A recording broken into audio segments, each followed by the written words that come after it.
better about it now. She's not better than this. 38.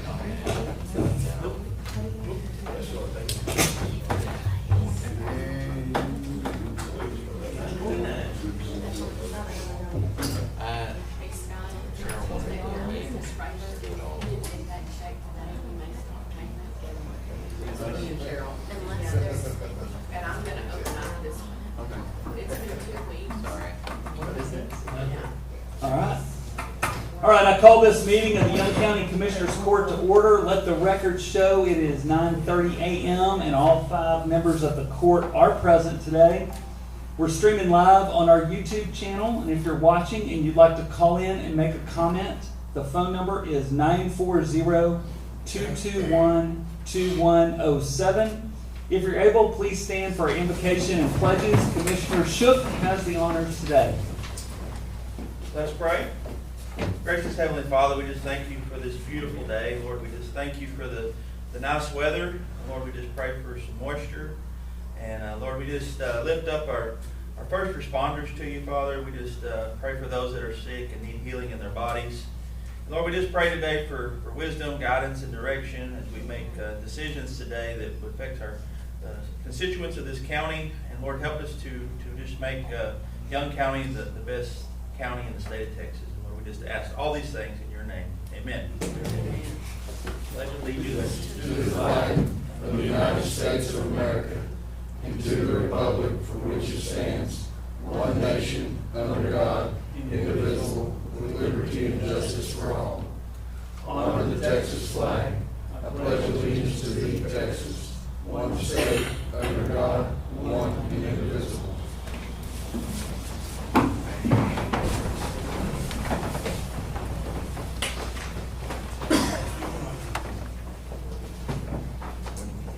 All right, we'll move to item number 3, which is announcements and presentations.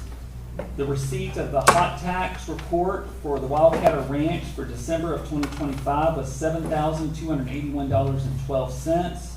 Hot tax report for December from the cabin at Salt Fork Ranch was $14.20. And we want to acknowledge the contribution gratitude letter from Virginia's House and Dr. Goodall's house. Also, just let everybody know we had a very, very busy wildfire weekend. In theory, this should have been a great weekend for burning, but I can't tell you how many controlled burns got out of hand this weekend. So shout out to all of our volunteer firefighters. They were busy. We'll move to public comments. Anyone sign up for public comments? I know Jared Cook signed up. Is Jared here? I know Jared was going to speak about the wildfires over the weekend, but I guess he ended up not making it. So we'll move to item number 5, which is consider the county clerk minutes from a previous meeting. That was January 26th of 2026. Everyone has them in front of them. Did y'all get a chance to review the minutes? Yeah. All right, so we have a motion from Commissioner Wiley and a second from, I think Alan was beat you to Go it. ahead. All in favor? Any opposed? Motion passes 5-0. And I will, Jared, you signed up for open public forum. Do you still want to say something? Sure. You did sign up. You told me you were signing up. Was I angry when I said it? Well, yeah, maybe you weren't all there. Well, I know you are going to vote on the burn ban later, but I want the public to know that we don't have to lift the burn ban. This is something y'all voted on, and you're allowing people to burn. Out of the 10 fires we've had since the last Commissioners Court, 7 of those have been controlled burns that got out of control. So you're endangering the public and your neighbors when you start these fires and you just wander off from them. So we have a volunteer service. On the weekends, these people don't have to be around. They're not scheduled to work, and if they're not around, if they're off doing things with their family, you may not get a response to your house. and you may burn down your own home. So, yesterday, one of the fires was not from a controlled burn. The gentleman was just lighting his barbecue grill, and a little ember fell out of his grill onto the ground, and started the fire, actually burnt part of his house. So that's how dry we are right now, and how people really need to pay attention to what they're doing out there, and know that at any point, don't take the commissioner's court for you to put it back in place. So, just be careful, be aware, and don't burn down your neighbor's house. Yeah, they were, I can attest to it because I'm on the text group with all of our chiefs, and they didn't get a minute of downtime this weekend. It was nuts, and it honestly should have been the perfect weather for burning, but Saturday wasn't, but Sunday was better. people weren't preparing their sites. They were just lighting it on fire and having the, foot weeds coming up to your burn pile, and then they're shocked that it takes off from there. So, we'll get to this at the end, but I think the chiefs are unanimously in favor of putting the burn ban back on. But we'll talk about that when we get to that. All right, so we're gonna skip now, or we're gonna continue on with the meeting, which is item number 6. Consider the treasurer's financial report and the updates on securities pledge. Treasurer Milo, your report today?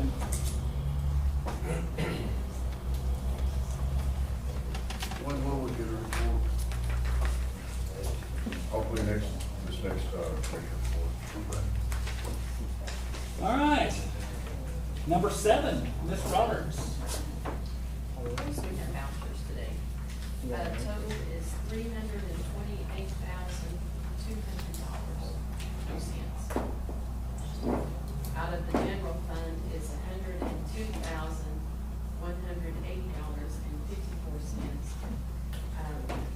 Out of the general fund, we're paying $33,000 for the arena deficits in this fund. We've got several payments, precinct 4 and precinct 1 on some equipment. Other than that, it's pretty basic, and it is you taking. So moved. All right, so we have a motion from Commissioner Cresswell. Do we have a second? Second from Commissioner Craig. All in favor? Any opposed? The motion passes 4-0-1 with Commissioner Wiley abstaining.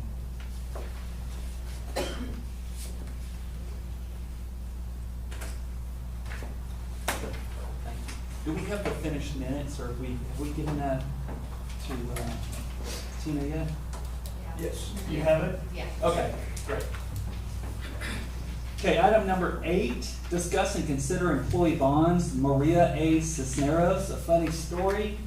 We saw Maria A. Cisneros' name on here, and everyone's like, how did we get the wrong name on here? Who is Maria A. Cisneros? We know we have a Cisneros, but her name is Suzanne. We're been And- down there a while. Well, we like, how did we get this wrong? We got it wrong on the box. Well, that is her name. Suzanne's just a nickname. So, I don't know. I thought that was funny. But we have a motion to approve Susanna Cisneros' bond. I'll do a second since I knew her when we worked at the grocery store in high school. Okay. That is her real name. That was her, yeah. No, she showed me her driver's license. It is her real name. All in favor?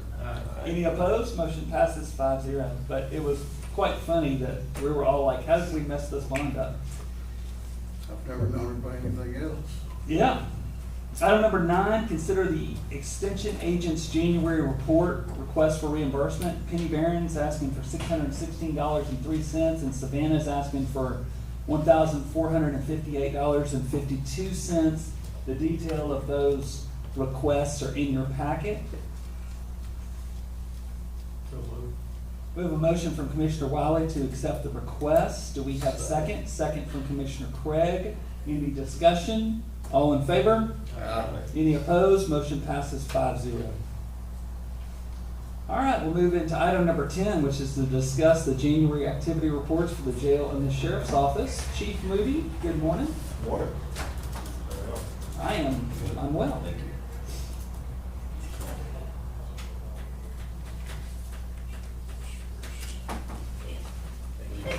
You did. Well, you're going to tell me how you did it, because obviously, I punched something that didn't go anywhere, and I wanna know what it is. Don't worry. Yes, thank you.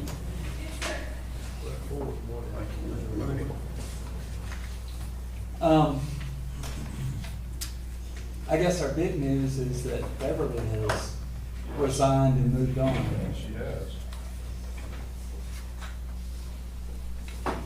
We will find a replacement. Yeah. In the process. I did magistration for Herman this weekend, and with Beverly gone, I would say everything was orderly and running smoothly, so. As it should. Yeah, no, it was, you wouldn't have known. You wouldn't have known.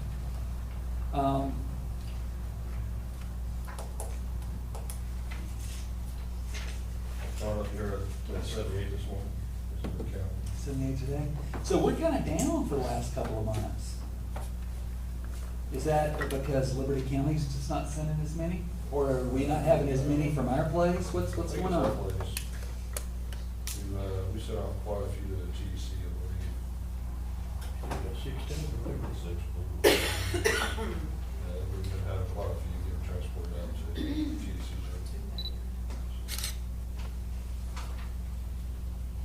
Which is good, they need to go. Yeah. Getting off our meal.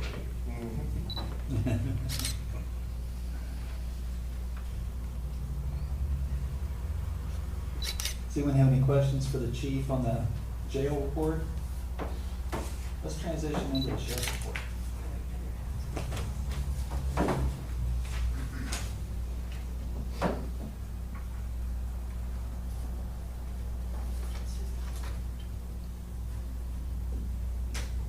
Did you hear about the problem with one of our warming houses?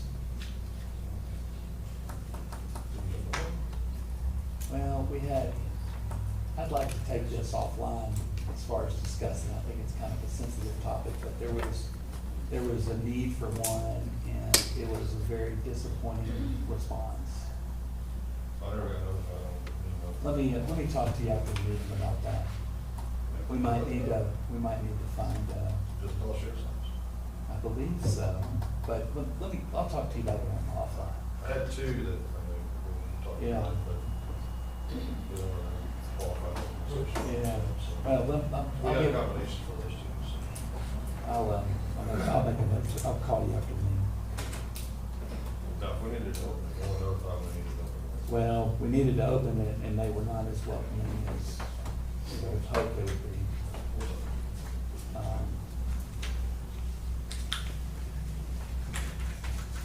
Anyone have any questions for the chief on this week? Looks like y'all had some drug butts, which is good. No, that's the question.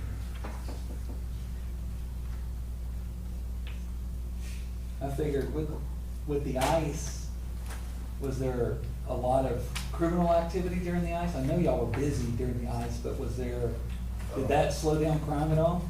I think so. No? Or is it an opportunity for people? That's both ways. Yeah. Some of those stayed home, the other ones got out of it. Yeah. Nobody around. 6 of one, half a dozen of the other. All right. It's easy to find footprints in the snow. Well, I bet it is. I bet it is. Part of the chase on that stuff. All right, well, if there's no questions for the chief, we will move on to item number 11. This is the big topic of the day. Thank you, Chief. Discuss and consider the fiscal year 24 financial audit by Edgett, Parkman, Fleming, and Fleming. Mike, you are here. There you are, Mike. Yes. Thank you. Appreciate you coming today. My pleasure, my pleasure. I was very pleased with the results. Yes, yes. Sorry for the delay in getting them to you. We mailed them actually almost 2 weeks ago. It's Cheryl's fault. And they did arrive in Graham, but for some reason they went to Pruitt, and they're still sitting in Pruitt. So- Really? Yeah, so we Interesting. brought another copy. So you're gonna receive So you several have more more copies. We'll have a Well, we whole- got there.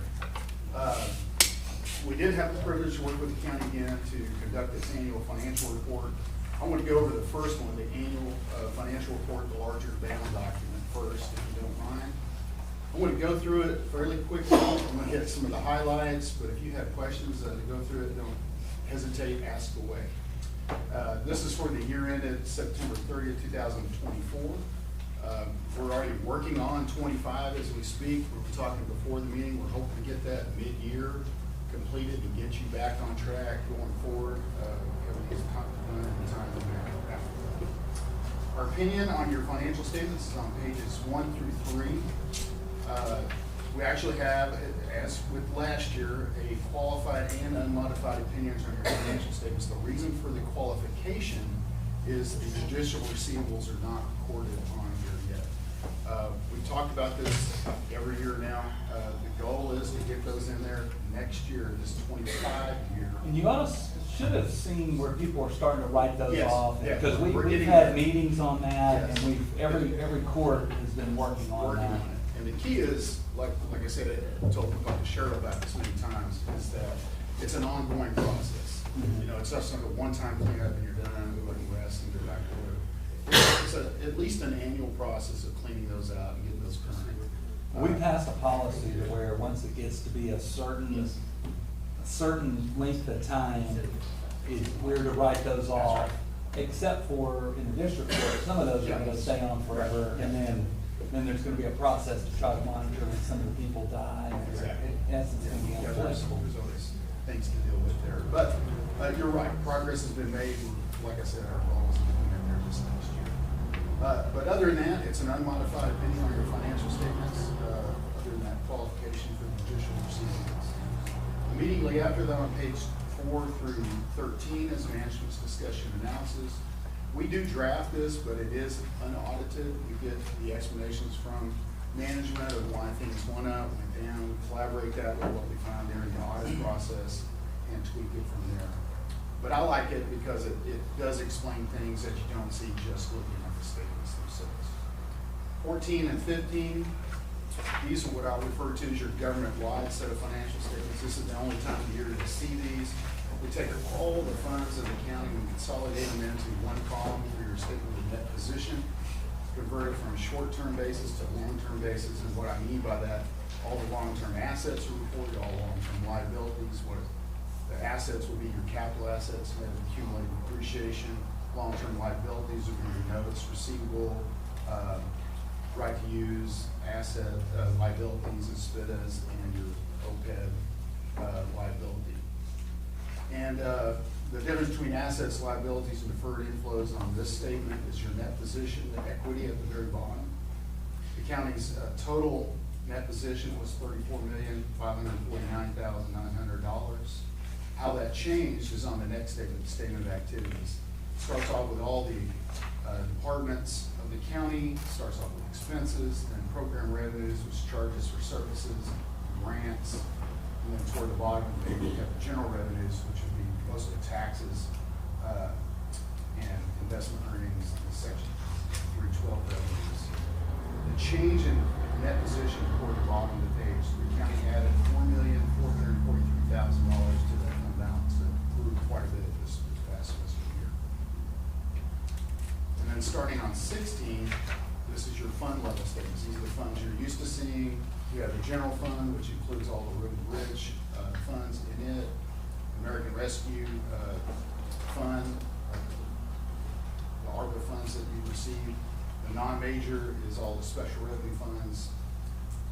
This is all short-term basis, so none of those long-term assets, liabilities reported. The difference between the assets, liabilities, and deferred inflows here is your fund balance at your equity in this statement. The general fund had ending fund balance of $12,854,000. That's about total about 9.6 months of average operations, and the unassigned is about 8.8. The government Finance Officers Association says anywhere from 3 to 6 is healthy, so you're beyond that, so that's a good thing. American Rescue Grant is a federal program. The fund balance that's in there is the interest earnings that you accumulated since the grant has been received. And the non-major grants, those are restricted in nature, but those ended up with $1.339 million And how those change between the 2 years is on the next pages 18 and 19. This statement of revenues, expenditures, and changes in fund balance, same funds. We start off revenues, expenditures, and then other sources and uses. Issuance of debt being one of those, sales, transfers in and out. But you can see the change in fund balance, about the middle of page 19. The general fund added $2,222,000 to fund balance. American Rescue about $37,000, and the non-major fund was about $17,000. Total about $2.277 million. There is a internal service fund on 21, 22, 23. This is health insurance, kind of carried over from when the county had a self-insurance plan, and then it's kind of carried over from there. That's where we pay all the premiums on the health insurance, and then we receive funds from resources from the other funds to pay all that. The idea is that we're breaking even every time. And then lastly, on 24, 25, all the different custodial accounts that's held throughout the county, and all the different fee offices, district court, et cetera, shows our total assets there, the liabilities and equity. And then the next page, the changes, the additions, deletions, you can see all the different departments. That's net of any county, so that's all third-party funds. And lots of notes to your financial statement. I'm not gonna read those to you. You can thank me for that. Page 50 and 51 is the budgetary comparison schedule for your general fund. The original column is what the court originally adopted. The final is the final amended. The actuals, based on what we just talked about, 85 actual operations for the year, and then the variance column, comparing the actual to the final. You can see we received more than what we budgeted in revenues, about 1.4 million. Expenditures were just about right on target. The change in fund balance, the court adopted almost $1 million deficit in both the original and final. Like I said, we added 2.2 million there. As you look through the expenditures, we had several areas that were overexpended, some small, some not small, in the capital outlay and debt service. Mostly just for not recording some of the debt expenditures in a timely manner. We did that mostly during the audit process or after year end. And then also on page 52, ARPA funds are reported there as a non-major special. And then some other required supplemental information. That's your annual financial report. Any questions before we move on to anything else? Next items. One, I'd like to compliment the commissioners. Y'all came in almost $500,000 under budget. Well done. Did a great job on that. It's hard to do it. It is hard to do, especially when you have we had the flooding, Yeah. we had all kinds of Things stuff happen. that Yeah. happened. And, I guess the flooding's in the next year, isn't it? It's in next year. It was in 25, but, We had a drought. Yeah. It's one or the other. The rain support. Either way, you're hauling her off. Yeah, either way, you're all, That's that's true. wet or dry. The other bound report, since the county expended over $750,000 in federal funds, we had to conduct what I refer to as a single audit. We look at your federal programs, we test the one that's major, and it happens to be the audit fund fiscal recovery. Page 1 on pages 1 through 3 is our report on that federal program. As I said before, it's the audit and fiscal recovery. We had no findings of cost there. The threshold changes. I said it's 750 for 25, it's $1 million. We moved it up to $1 million. Oh. So we're not anticipating. We don't have to have it. That's right. We're not anticipating a single audit. The other, I guess, the only major program is the recovery on page 4. And then after that, on page 6, we have a separate report on internal controls and compliance as it relates to government auditing standards. We did have a few comments, same findings we had last year, repeated this year. And those are detailed on page 8 through 10. The first finding, we had material audit adjustments, as I said before. We've had those before. Second one is timely bank reconciliation, treasury account, that's why we're a little late on getting the report done. And then lastly, the overexpended budgets that I talked about, just in the budgetary affairs and stuff. Any questions for that? Like I said, we will not need a single audit unless something that we're not aware of has happened. And lastly, we have two other letters. One of them I do want to quickly go over with you. It's the management letter at the very bottom, right-hand corner of it.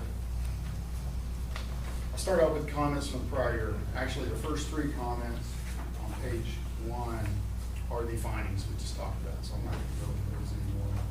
And then at the top of page 2, the judicial receivables, we discussed that as well, where we're standing on that.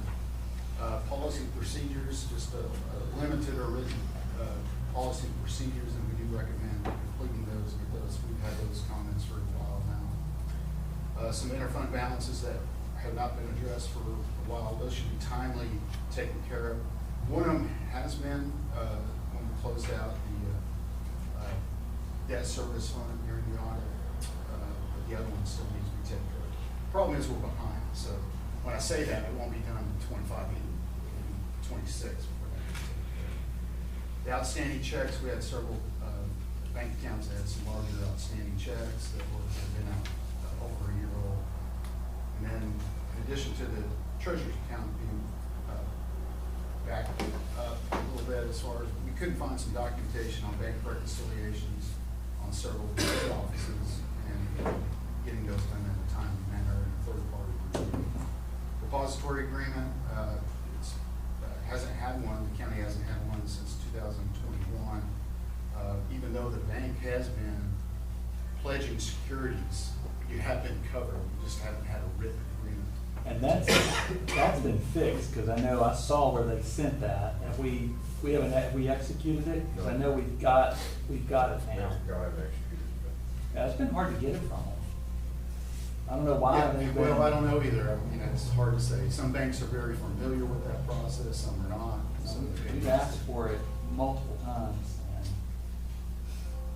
And then lastly, the debt service fund, I mentioned that debt has been paid. We got that closed out here this fiscal quarter. Current year comment, the only thing is we noted one area where a purchase was made over the $50,000 threshold, and that also changed in 25. So, but county thought the vendor was a buy board vendor, but it was not. Again, it was a one-time incident. Consider that a material issue, just some slipped through the cracks there. That's what I have for you. The other letters are required communication. I'm worried with that. We're required to communicate. We get audited as well. I don't know if you all know that, but every 3 years we go through an audit process. So that's our way of documenting to our auditors as well that we do communicate that. So we always put it on. But there is, I hate to say it is boilerplate type of thing. There's nothing perfect in my opinion. Well, before y'all ask any questions, if you have any, I want to compliment Kyle. He inherited an absolute nightmare when he came in, and I appreciate all the work you've done to get us back on track. And Cheryl, you've done an amazing job with us, and I know this is a lot of work. And you were a big part of helping with that chaos too, and I thank y'all for getting us back on schedule. Yeah, I am the messenger. I tell you what I see and don't see during the audit process, but there's a lot of work that goes in to get this done. A lot of work. It's a lot of people, a lot of different departments. As you mentioned, the commissioners, meeting their budgets, staying underneath those. It's a team effort, if you want to call it that. What amazes me is how many people in our county doesn't believe we do a third-party audit. Well, you do. As Cheryl says, it's feel like we get audited all the time. I believe it's every year for 100+ years. Yeah. The cool thing is you audit, but you also get audited yourself. That's right. So it's really third party plus a fourth party. But we appreciate what you do. You do a great job. I appreciate that. Like I said, I am an investor. I just provide what we found during the audit process and convey it to you. it in a pretty. I know, I was fortunate enough to have had this for a while, but you guys have just gotten it. If you don't have any questions today, but you have any other questions, definitely get those questions forwarded on. Does anyone have anything they'd like to say now? My thing is with our building on a construction project, we came out pretty close on all that. Yeah. Sure did. We were very fortunate to do a whole lot with what we've been given. I think we stewarded it well. We feel like we did too. We can be so much more productive in our new office. Well, do we have a motion to accept the audit results? We have a motion from Commissioner Wiley and a second from Commissioner Cresswell. All in favor? Any opposed? Motion passes 5-0. Thank you so Thank you much. very much. Hopefully, in a few months, we'll be back. Yeah, we've already made pretty good progress on that. We're making progress, that's right. Thank you very much. All righty, Great. bye-bye.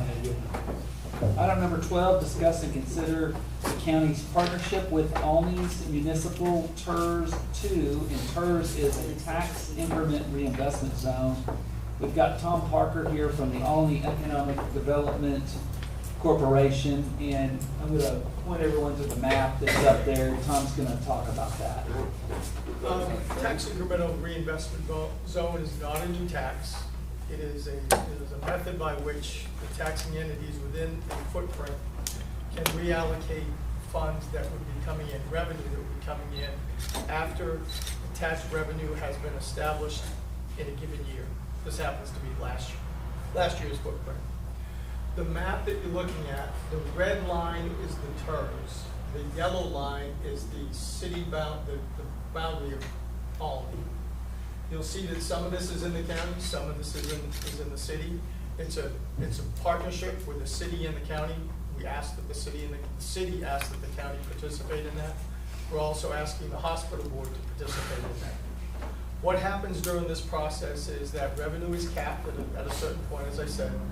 Any development or increase in revenue within that footprint goes into a TERS fund. It is separate from the general fund, and that fund is used for special projects. And I use air quotes because the board will determine what those special projects are. The state requires that it be, in broad terms, infrastructure. There can be in-kind work, and there can be infrastructure that's designated for specific departments. So line items with both the county and the city these funds can be used to pay for those infrastructure projects. I'll give you an example. If you needed a new jail, we don't. But if we needed one and we needed sewer and water run, that portion of it could be paid for out of TERS dollars in order to do that, which would offset what would be happening by the county's budget. So all of the taxing entities would agree on that participation and be funding it out of that fund. When we're talking about, I've come to a number of these meetings, so as we look at abatements and all the other bad words that have been kicked around in this room over the last 6 or 7 weeks, all of those dollars that are available, this is another method of allocating those dollars and spending those dollars specifically on projects that can enhance the footprint. All of the work, all the tax dollars are generated in the footprint. All of the tax revenue is generated in the footprint, and all of them are spent within the footprint. If a water line was needed, I'll give you another example. When we started this thing, and this footprint happens to be 1,275 acres. This is a rather large footprint for a project like this, for a town our size, a county our size. We originally had the airport in, that we were going to put the airport in. If we needed to run a new sewer or water line, we have both already there. But if we needed a new one, and it was in the TERS, and the city's in the TERS, we could run from one to the other and create infrastructure expenditures between those two, provided you have the easements and everything else that's there. What we're asking the county to participate in is at 100% of that delta for the first 10 years, 75% of that delta for the second 10, in years 30 through 45, this is a 45-year TERS, at 50%. It's the same allocations that the city is participating in. The county, in discussions, originally were 75 and then dropping to 50, but are probably, and then to 25. They're most likely at this conversation going to be a flat 50% participation for the 45-year period. What I'm doing today is just giving you the information on what's there. I've got to ask some questions on how you all want to participate on the board side of things. What has been formed is a 7-person board. There are 2 representatives from the city, 2 representatives from the EDC, the Alney EDC, 2 representatives from the county, and 1 from the hospital board if they so choose. If they don't choose, then there'll be a discussion between those 3 on how that last one will be divvied up. We're asking that the commissioners, that the county, that one of those representatives be the commissioner for our precinct, and that the other either be a judge, or if you're picking someone else, and it doesn't have to be a commissioner or the judge, that it be someone that's, because of how the tax dollars are going to be allocated and where they come from, that it be someone that lives within the city or its ETJ, not necessarily within the TERS area, but within the city or its ETJ.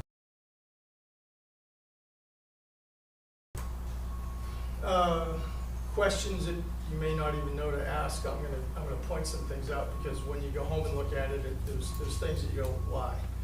The large white areas that are outside of the city limits that are county were included because of water capture for potentially new water sources that are part of this Texas Water Development Board program.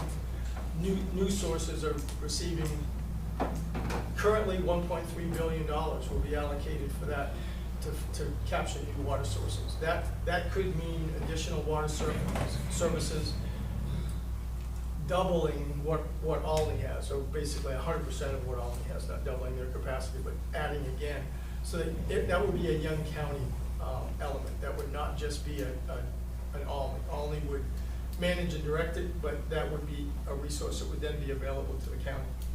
So we're looking the whole idea with the TERS is to look at what long-term needs and then long-term expansion that can take place using the resources that are within the footprint and anything else that you can beg, borrow, or steal, pull into it. The TERS sends a message. It's like I brought to y'all last year. We became a foreign trade zone. We'll be looking at doing an opportunity zone. All of these things give outside money that's looking to actually invest, and without abatement. This tool is in lieu of abatements. So it allows them to come in and be able to have assistance with loans and repayment done through the TERS board, not through any other tax abatements or anything else. Doesn't change anything. The important thing is to remember it's not a new tax, and the taxes and the monies that are going to go into that fund are doesn't touch anything that we have now. So the budget doesn't get affected from the spot that we're at currently. Is it roughly doubling the size of Alney? Because all that land outside the city limits is going to get annexed into the city, correct? No, it does not have to. The only thing that will be annexed in, county stays county. The red zones that you see in there, and this has been almost a 3-year project. When we started this had all of what's in the red section, red solid line, the airport, and the lake. We were pushing 1,800 acres when we get started with this thing. We've cut this thing way back to this point here. The area that's outside, that's white, still stays county. It's not annexed in. We can't square anything up. The red hash mark sections are actually Alney development, which is tower extrusion. A big portion of this is they're planning expansion within that area. That ad valorem that they're adding will fuel their TERS. That's a separate TERS. Everything that's in the red hash mark is not included in that 1,275 acres. That is a TERS 1.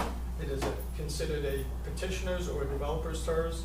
They'll be in front of you at a later date. And will that get annexed into the city hall? That they are requesting, and I dare say demanding, that it be annexed into the city limits. And why don't we annex everything in TERS 2 into the city limits? Why is? If the landowners choose to, we can, but that is not the primary objective of the exercise. Okay. We want them to, because as we move into those areas and develop into those areas, we bring services, and when we do that, we're looking for annexation. But that is not. So in that you're creating an area for future annexation.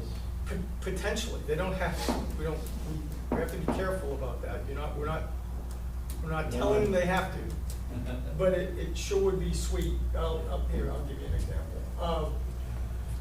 The center portion of the L going north, where it really bumps far east, that's really where the water capture area will be. Everything north of that will most likely be a Playa Lake if we get this completely funded and through the Water Development Board, CQ. That will allow for additional lakefront development. I mean, that's a whole other apple when we get to that point. If you go to the left, as it drops south out of the city limits, that little triangle there, that's also another creek that runs through there. If that should happen to become part of that watershed, and that it won't be actually a Playa Lake, there'll be I'll call it catch and release area. That also could be a additional residential development in that area. Everything else is a redevelopment. If you look where the L goes straight north, the section that's within the yellow box, that is probably the most blighted section of all. We have blocks there that there's one residence with that's everything else is either needing to be demised or it's a vacant lot. So, and that's another thing with why we're asking for 100%. Where our footprint is, if there's upside, you're not getting anything now anyway. If anything goes in there, it's all up. It's all better for that area, and that money then can be used to develop that water infrastructure and those other requirements that are there. It's the least appreciated tax. If you notice, the country club's not in it, and the northwest end of town, Edward Street, in that area, that's where the higher value homes are. We're not including that. You guys still get that. So as we add neighborhoods to the east, the west, the values go up. You get Is the 100%. country club area in your city limits? It is. Is the hospital participating? Are they considering? The hospital, yeah, that's what we've asked them to do. Originally, we requested that they come in at 75%, go to 50% and 25%. They're looking at it at a flat rate of 50%, which actually, because the 25 is so much less, as this increases, that actually ends up being more money that they put in. But they need some short-term help on the front end. They're in a financial situation that we're trying to get them viable. But once we cap county tax dollar, we still collect our taxes on the property that's in this. Currently. The same as we would before. We just don't gain taxable value till the TERS is over with. Correct. Or until it's developed. Well, here's what And happens. the development is that the stages can cause us to be able to tax things that totally separate. Yes, sir. And you're given 100% at 10 years. At 11 years, you get 25% of that delta. So it's not none of it. At year 11, you get 25% of that delta that's already been accrued. And then 30 through 45, you're eating 50%. In theory, And we're then at investing 45. that money. Yes. We're Yeah, investing in the improvement money. Improvements to We're still attract, keeping our tax dollar. Yes. right. to attract You investment. keep what you've had. You don't lose anything that you have. It's all in what we're able to do going forward. So as we drive the value up, you're sharing that increase, leaving it in that area to spend that money in that area to continue to drive that value up. But the chances we get for them to increase buildings or, anything in the building, there's gonna be more tax base to us. Oh, much so. I'll give you, It's unbelievable what this is gonna open up to. here's an example that it's fairly easy to see. Alney Savings Building on the corner of 114 and 79. It's been empty 35 years. It's on the tax rolls for $48,000 value. Put a roof on it, clean it up, it goes to $2.5 million. Actually, put something in it, it's worth $7 to $8 million. If we put what we're calling senior housing project in there, we're at $16 to $18 million. We just gotta get started. I need the $3 million to get the roof and the windows done so I can white box it to get things in there. That's really what this is. This is get us off our back onto our knees so we can stand up and then we can, but it could be a huge number. If you look in your packet, conservatively, it's $1 million a year that this throws off with basically nothing going on, with just appreciation. You can put a 1 in front of that if this thing actually takes off and moves in the plans that we have. Since we passed this, I've already got a manufacturing company looking to come in, 70 new jobs, 18 million in sales, and along of $130 million that they had in the first year. It's a vehicle and it's a tool to start the conversation. People know that you're open for business and you actually want to do something. The housing infrastructure, we're already talking to 2 major builders to come into that blighted area. The EDC, we're going in and buying some lots that the Crombers had bought from us a few years ago. We're going to buy those back and then create a checkerboard, putting some other homes or lots that are currently not owned by the city. We're going to take some money and go buy them, create a block so we can have builders come in and rebuild those neighborhoods. Basically, take the blighted section and make it someplace that you want to live. They've got big pecan and nice trees on the lots. It's one of those things. People in Dallas pay a lot of money for this, but they're nice, and they're small streets, they're quiet streets. Putting all new gas and water infrastructure, that's part of what this is. But that work can be done by the city. We can pay the TERS board would pay the city to do the work out of the taxes that are there, so that there's a sharing of resources that can happen. It makes for a rather unique situation for development. It's not waiting for the developer to come in and giving everything to the developer. It's the community, the local government, and then EDC and other local folks getting involved and getting this to happen. It's a viable partnership. It's, yes. True, I use this term all the time and I'm kind of tired of it, but it's truly transformative.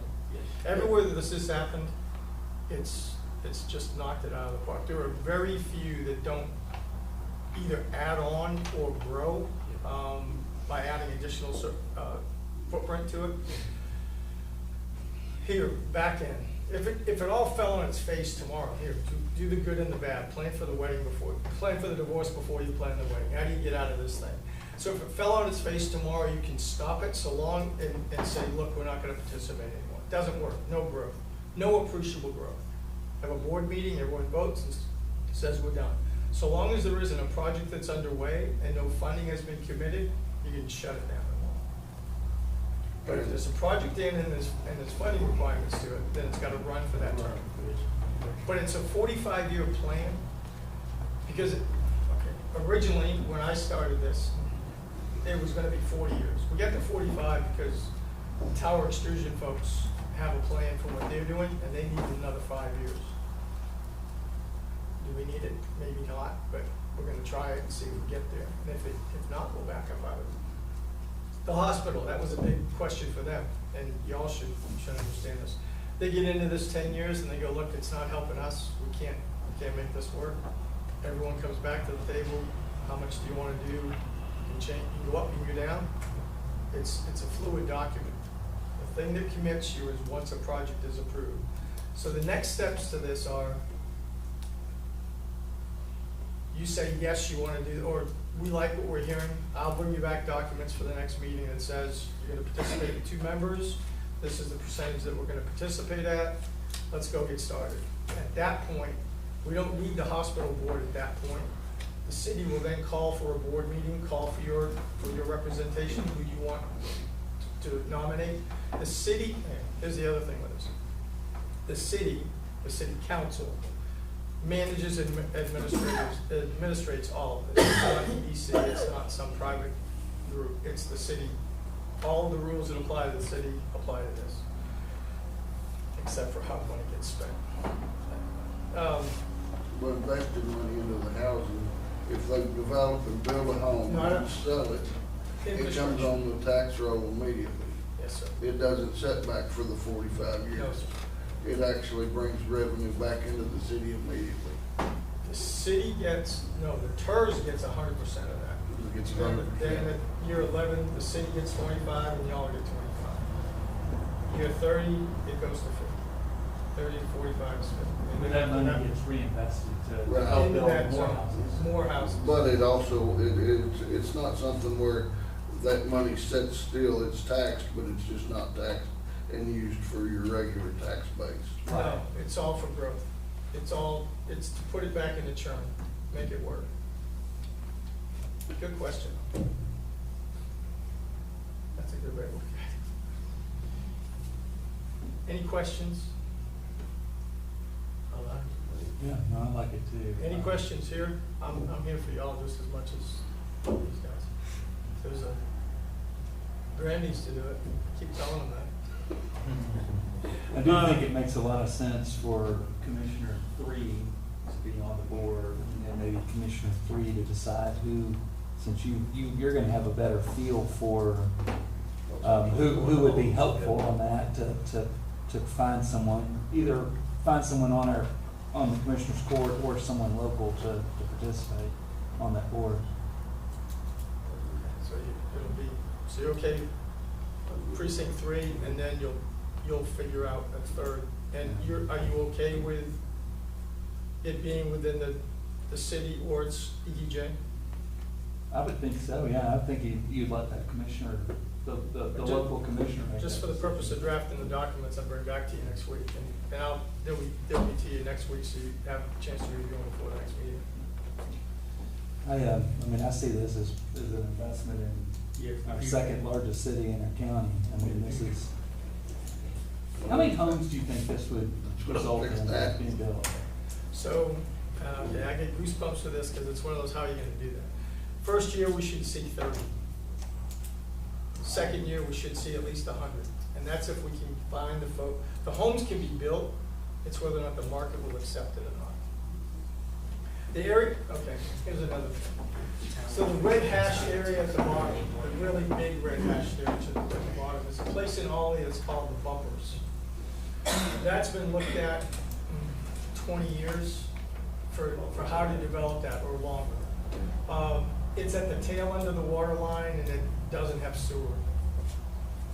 That there could, if you did that in normal densities, there's 300 homes that could go in there.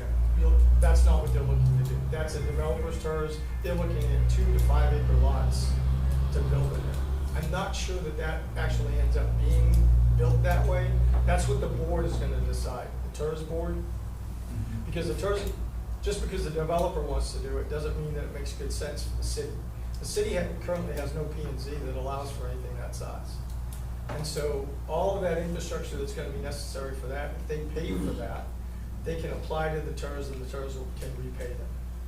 That can get them that build-up. But the build-up's gotta be symbiotic with what the city's plan is for development. Right, but this doesn't allow for y'all to do any type of government housing work, like y'all have all that over there. Y'all can't use TERS money for government housing work. We have plenty, let me answer it that way, but 2, if a developer came in, currently, because of our population saturation that we have, 20% would be the max that they would be able to do under the new big beautiful bill. That would be the minimum amount that they would be able to do. But could the TERS board prevent that from any Absolutely, more the city government can do it housing? too. I mean, because y'all got so much government housing don't need over any. there. Y'all don't need any government housing, y'all need the homes people want. But let me go back to what I said. So if we did the, what I'm calling the aging community in the old only savings building, 20% of that building would be for what we would call sub-market rates. So that could have some of that in it, but it's not, the whole thing doesn't become Section 8 housing. Right, there won't be any Section 8 housing, I wouldn't think. Not through the developer. Surely you wouldn't have developers come in to do Section 8. In today's world, in Olney, I can't see anyone allowing that to happen. But to do what was done in the past, no. But the board could stop that. Absolutely. There's a reason why the city's only got 2 votes. And in current conversation, they may actually only affect 1. They may actually put 1 over on the EDC, which we are appointed by. I'm not on the board. I'm an employee of the board. So the city city may make me an appointee of theirs while the EDC maintains their 2. That dilutes the city's ability to do that, potentially. I could be replaced next week, so they could do something else. But the plan is in place to do all of the right things, and your concern is legitimate and has been discussed and is part of the equation for why things were selected where they were. There is no government housing in any of that. I'm sorry. We need more employable people. Okay, and so to that point, the center section of that's hash marked where you see all the individual property lines are drawn within the red hash. Yeah. You're talking about right there, right? Yes, sir. That is all for workforce housing for tower stations. That's 100%. That's doorways for families that need a place to come and go to work. And That have jobs. That have jobs. Not come to go to all To these get a check. Right. To wait in line for the next apartment opening. Workforce housing is EDC's, one of our primary responsibilities, workforce housing, workforce retention, workforce education. Good employees make good citizens. Any more questions for Tom? And taxpayers. Anybody? Thank you. So All right. I'll be back at your next meeting with documents for you to approve. Yeah, y'all be thinking about it if you're comfortable with this. My personal opinion is I like that if we can keep it. It's a wonderful opportunity to invest in all. Thank you. All right, let me get to your- And if you've got questions, y'all know how to get hold of me.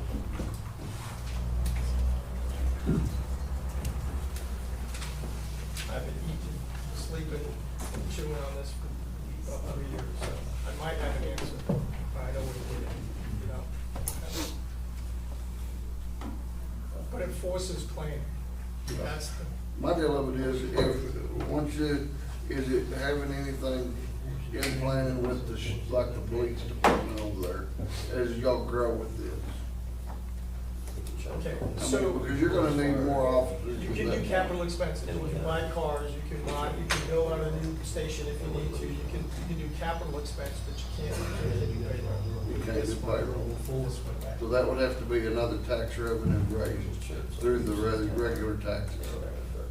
So what, there are cost offsets that can be done. So we started talking about doing water infrastructure. Right.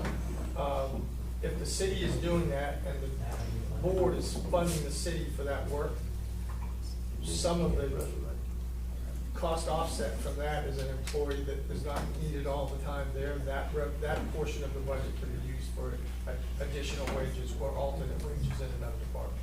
Okay. We know how to peel the onion. You guys do that all the time. One piece of that.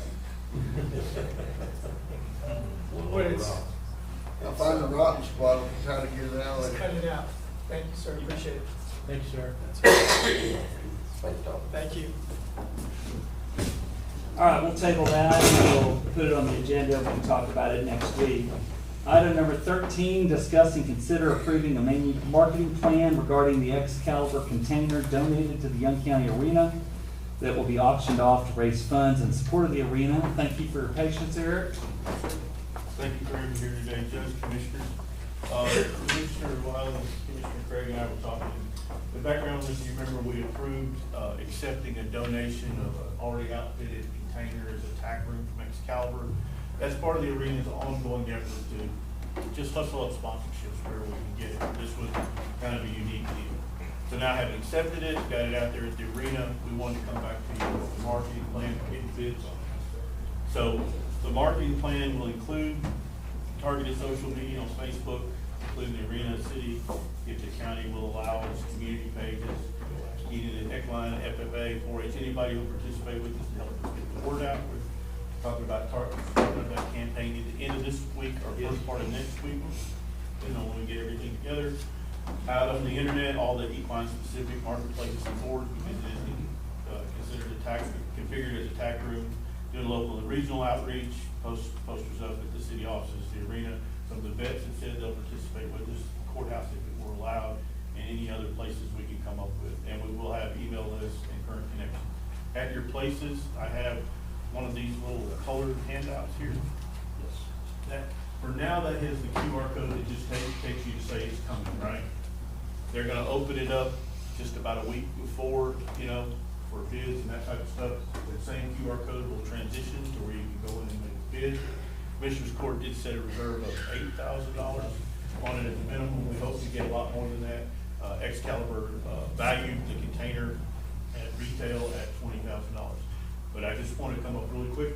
Y'all want to know, do you have a plan for getting the word out so we get the maximum bids? Yes, we do, and that's the plan, and I'll be happy to answer any questions. Probably like 8,001 for my first bid, right?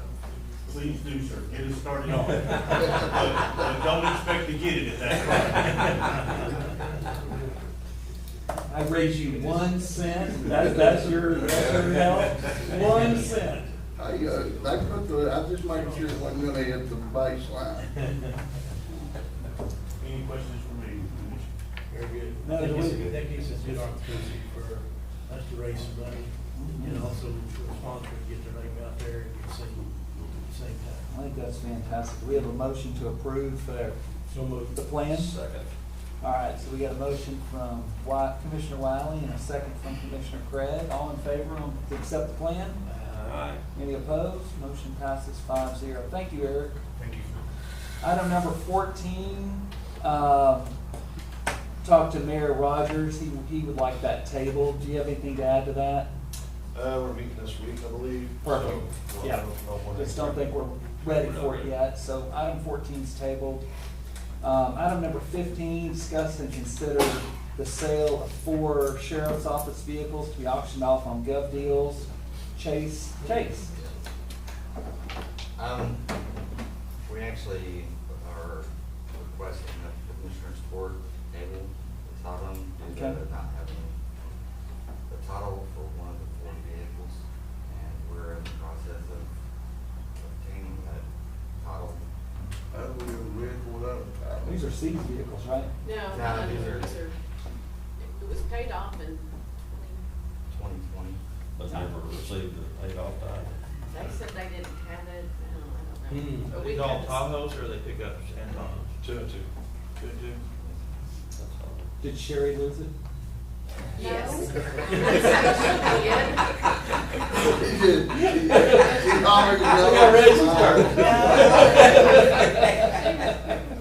If it got lost, I'll pick it on it. But we're getting and also that when they pulled it up, there was still a lien on it, which was strange because it had been paid off, so we're getting that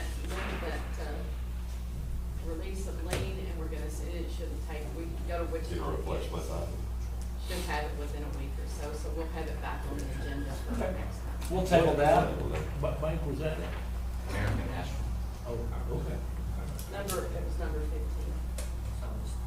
Yes, if you would. All right, item number 16, discuss and consider a resolution for substitution and/or withdrawal of securities pledged and held in trust by the Texas Independent Bank.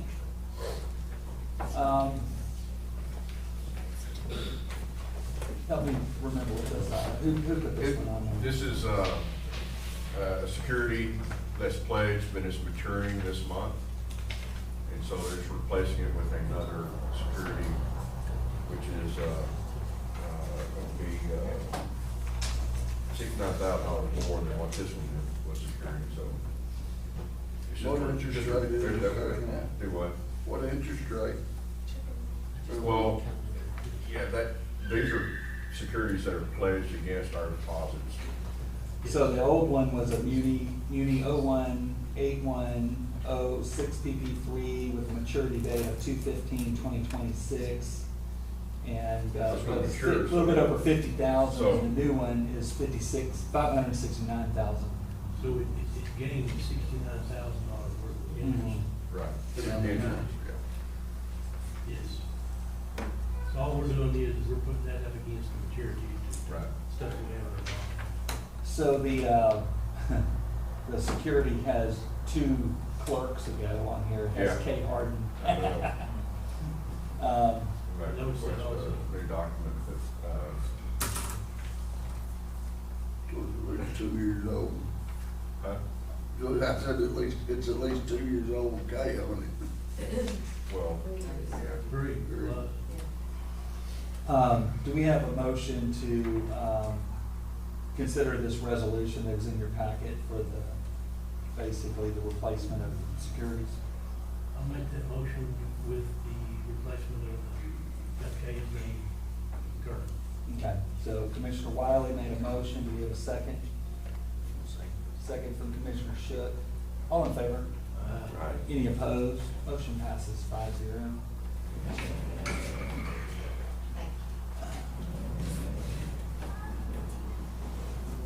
All right, item 17, discuss and consider whether Indian Chief Road is a public right-of-way or a privately maintained road in Darkanian. I'd like to offer to Moody to tell y'all what he told me this morning on that road.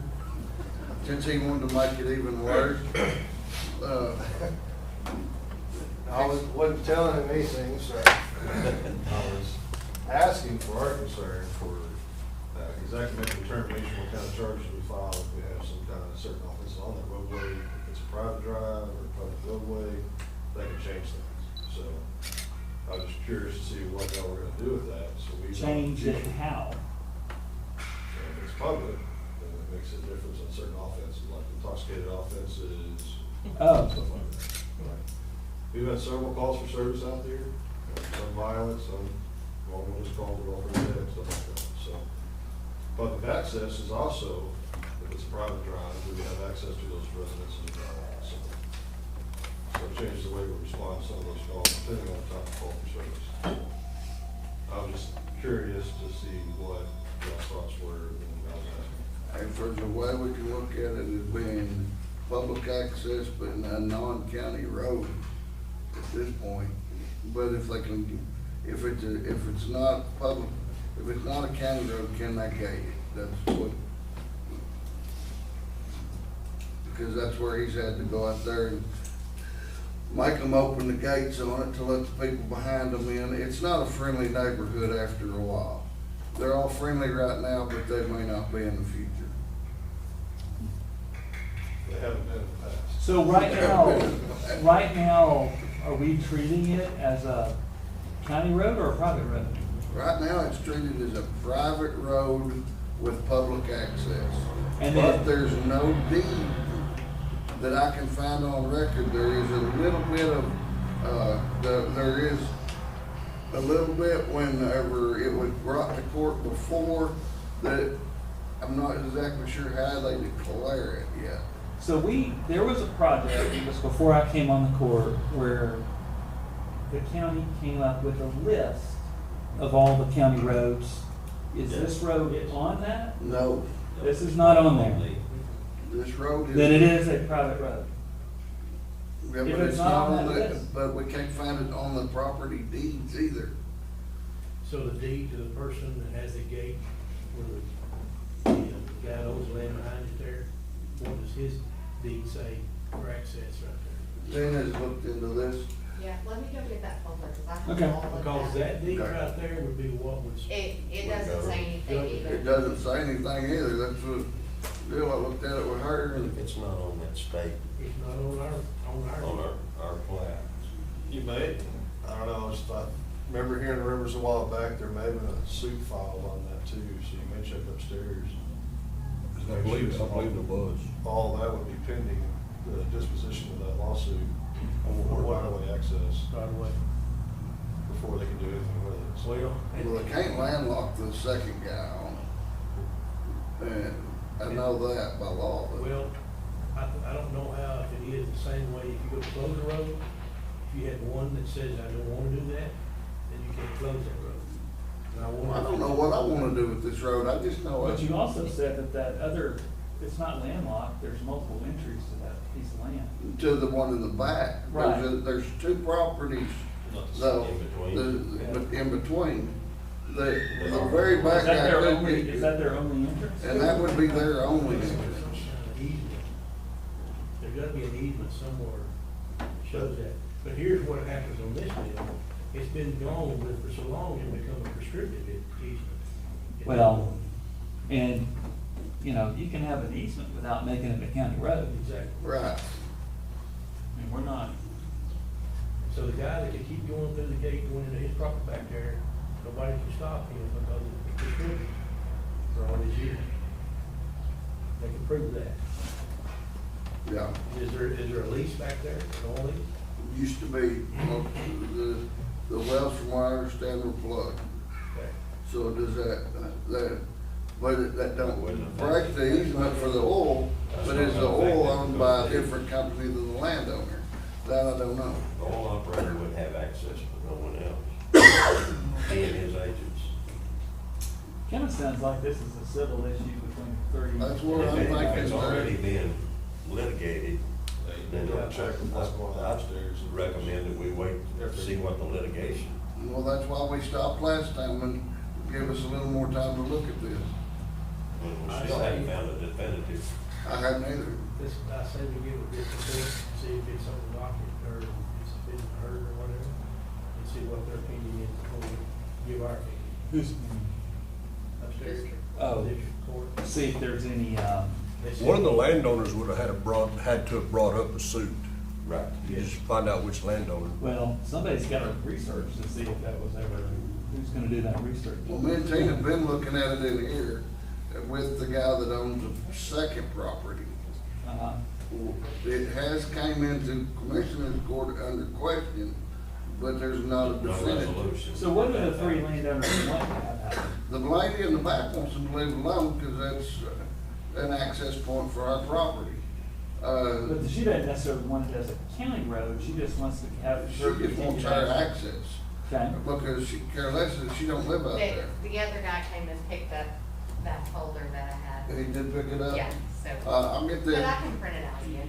Okay. 'Cause I don't know all this. so, look- so the woman in the back wants it to stay status quo, what are the other two people? The want? guy at the back is the one that's maintaining it right now. He wants them to quit using it as a hunting lease road. And, but if he got access back there, and if it's a private road, he can close it and stop that, but that's gotta be on his deed, and I ain't found this out yet. And has anyone been able to present, like, does that person in the back have any sort of easement that they can show that they have an easement? You know? Alright. The one in the back has Sounds like a access civil another issue direction. between those three people, and it's really not our We business. just go ahead and table it later date. Let's table it for now and go on. Okay. All right, item number 18, consider an application Go for ahead the and make a copy of approval, that again. for the approval of a subdivision plat located on the west side of RG Loop Road, North Jeffrey Road, for Portfolio Diversified Alpha LP and Wyoming Limited Partnership. Alan Craig, and we have two guests here. Rodrigo Blanco. Hi, Commissioners, how are you? Okay, Rodrigo Blanco, Yes, sir. and then, what's your name? Gabriel. Gabriel? Yes. He's my chief of staff. What's your last name, Gabriel? Centeno. Got it, okay, Sir, so, we have a presentation that I would like to show if it's possible. oh, can you do it from there? Or- I need to open a browser there. Okay. It's very simple though. So you can go on Google Chrome, sir. Let's see. It's in the left upper side. There it is, Yeah. okay. No, I don't use this very much.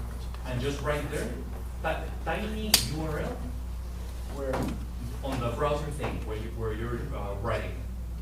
right up here? Yeah. Tiny. Where am I clicking on? You're gonna type. There. If you want, I can go there and type it. Yeah, you come out and do it, I don't know what I'm doing. Hanging me out to dry. Oh, I see. Oh, that's, okay.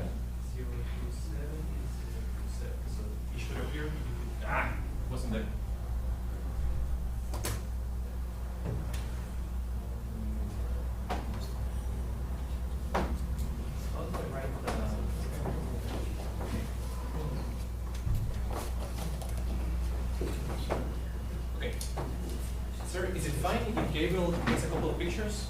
Yeah. Okay, so first of all, thank you very much for having us here. We drove 18 hours from Ohio just to be here with you guys with a 1-year-old baby. So he's outside. And today is my wife's birthday, so it counts double. Thank you very much for having us. So the first thing that I would like to tell you guys, and the good news, is that the court actually doesn't have to do anything about it. It's a beautiful piece of land that we recently purchased. We purchased it in October of last year. Our business is purchasing pieces of land, and we subdivide them, and we sell them, right? We've done it in Lamar County, Red River County, Limestone County, all over the place, and hopefully this year we'll do it more. The good news for the court is that we're not asking for the court to approve anything. So Texas state law has already resolved this matter, and the court does not need to take any action.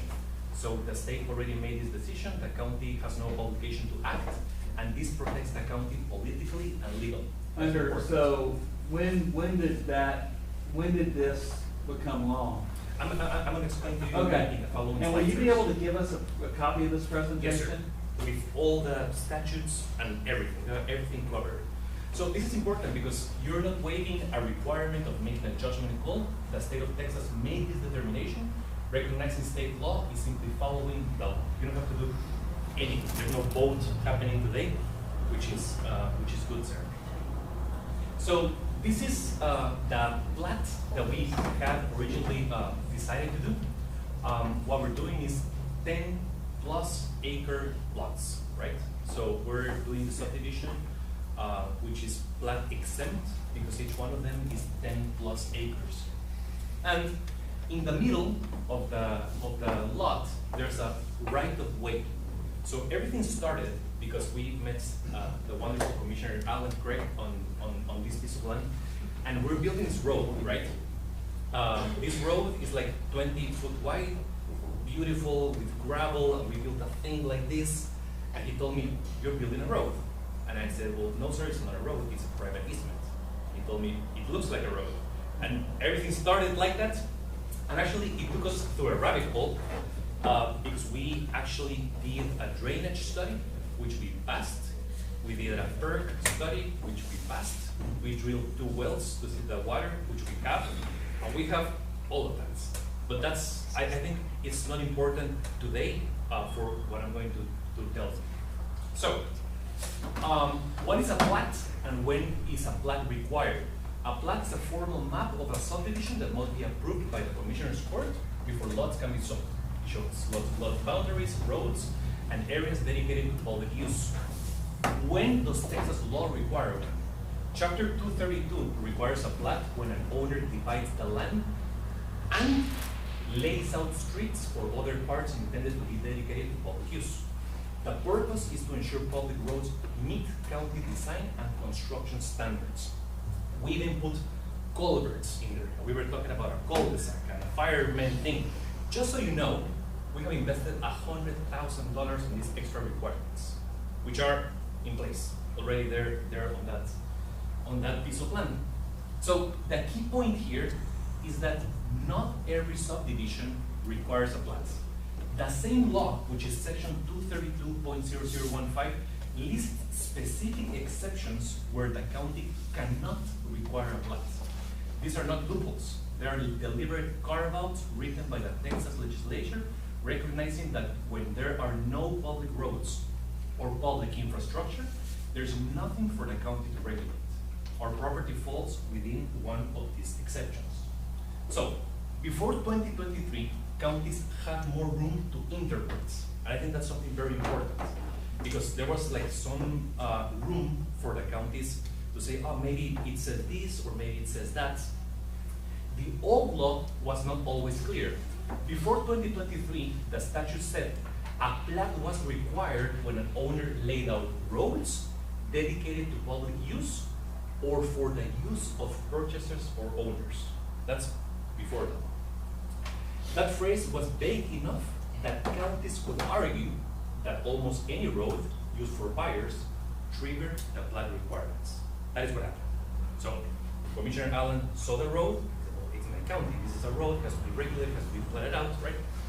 So this gave counties broad discretion. Some counties interpreted the law strictly and required plats for nearly every subdivision, even when no public roads were being built. Others recognized the exceptions. There was no consistency across Texas. The Elgin Bank case exposed the problem. In 1995, the Third Court of Appeals ruled that Travis Court could not require a plat when no public streets were planned.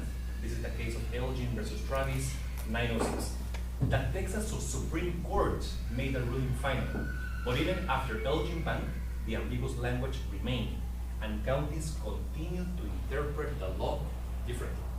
We're in the US, and law is law. So the legislature changed this law in 2023. The House Bill 3697 of the 88th Texas Legislature, effective September 1st, 2023. The old law was ambiguous. Before 2023, the statute said a plat was needed for roads dedicated to public use or by the use of purchasers. That's what it said. That vague phrase meant someone could argue that even a private driveway used by buyers required a plat. The legislature fixed it with two deliberate changes. First, they removed the words "or for the use of purchases," deleted entirely from the statute, and added the words "intended by the owner of the tract," making owner intent the only real test. Can you give me that statute? Yes, sir. House Bill 3697. Well, what statute does that amend? It's on Because I want to be able to look it up. 232. I think it's later there, or I can look for it right now. But Well, you can tell me. I was just going to get Timmy to pull it up while you're doing this. I can do it right now, sir. Okay. The legislator deliberately narrowed this law. It no longer matters how a road looks or who drives it. So the important thing is this. Under current law, there is only one question. Does the owner intend to dedicate this access way to public use? What the law no longer asks, does the road look like a public road? Will buyers use it to access their lots? Does a third party think it should be public? Our answer, no. We are the owner, we do not intend to dedicate to public use, and this is documented in the survey, the deeds, and every conveyance, which means the county doesn't have to maintain it, doesn't have to do anything about it, you don't have to worry about it. It's a private piece of thing inside a private piece of thing. That's important. Okay, let me ask you a question. Yes, sir.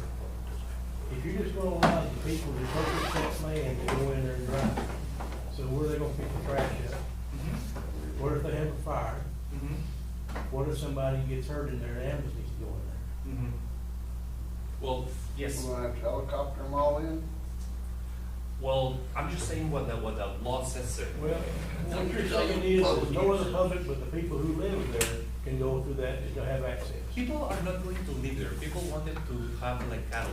Like no one is gonna build a house there. Yeah. And then I would try at one cow? Go with me. Well, One cow, that's what you're looking at, or less. well, Per yeah. acre. Chicken. Okay, the other thing is, the state also requires in 2024, 2025, that you do a water study. Yes. By the engineer, have you done that? Yes, sir. We have it. What did the engineer say? That it has water, sir. And I can How show much? you. How much, what? Give me a second, give me a second. I'm just. Wait, go to the next one. Is that the statute? This isn't for this guy. Yes, sir. The statute, word for word.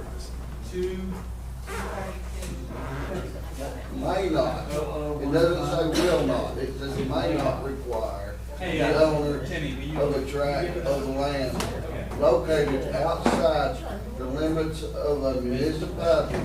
To divide the tract into two Yeah. parts. It says may not, it says, it does not say will not, it gives us an option. Okay, sir. It doesn't say shall not require, it says it may not require. That gives it up to the county to decide whether they require it or not. But the only thing that applies is what's the use intended by the owner of the tract, sir. Yeah, I'm gonna get Timmy to actually pull that statute. And I have something else to show you. That don't right. I don't know. So, It don't say shall. May not. the two plat exemptions are all lots exceed 10 acres and no public street dedication.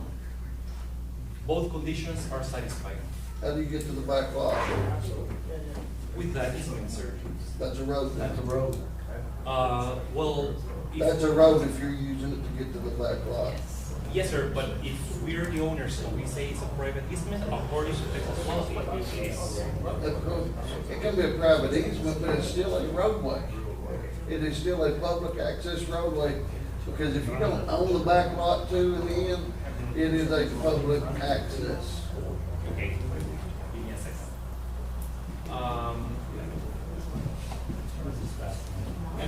I have,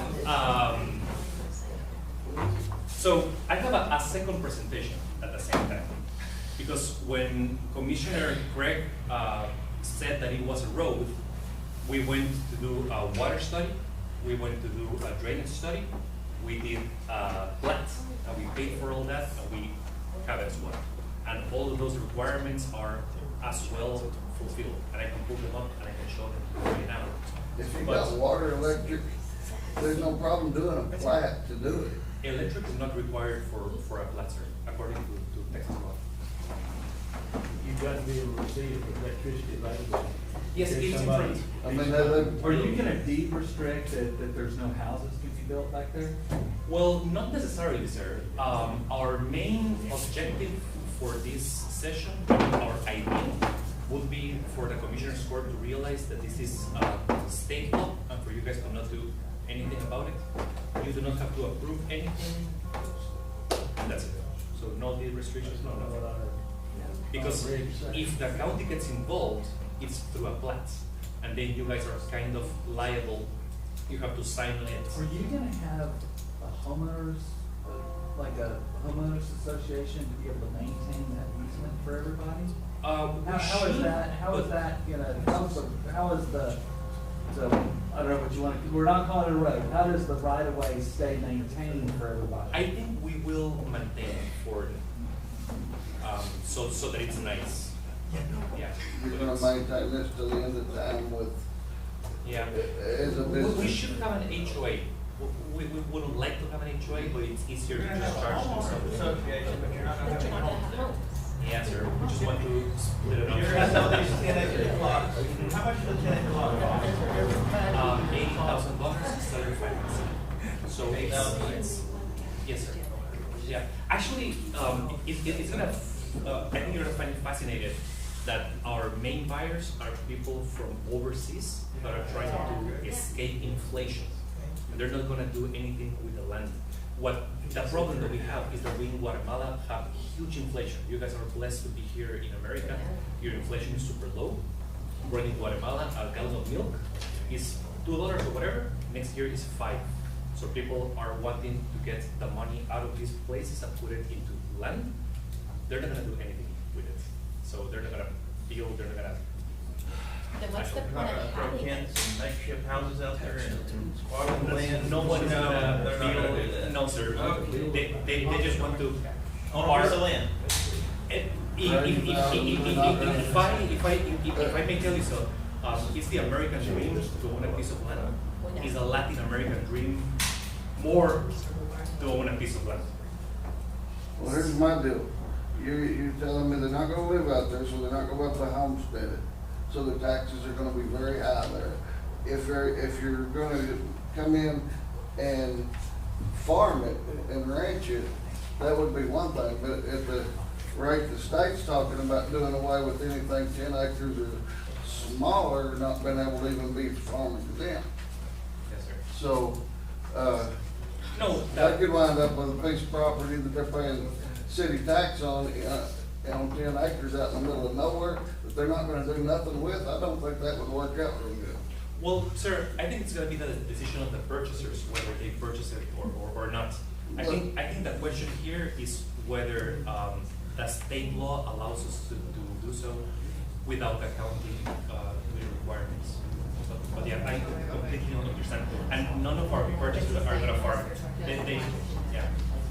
We're trying to solve a real problem. Have you got a lawyer's opinion on what the may not, you know, because your presentation is based off the word that says the county may not require the of a tract of land. My understanding of the word may not is that the legislature is very specific in how they use may not and shall not. And that shall not means that a county is not allowed to do something, and then may not is basically the county has the option to do it or not to do it. It's basically the, you know, our decision. So from my understanding, the way I read this is that we still, it's our option on how that is not. Yes. Well, sir, it says here, may not in Texas statutory language means is prohibited from. So in Texas legal drafting, may not is a mandatory prohibition. It does not mean might not. It means is not allowed to.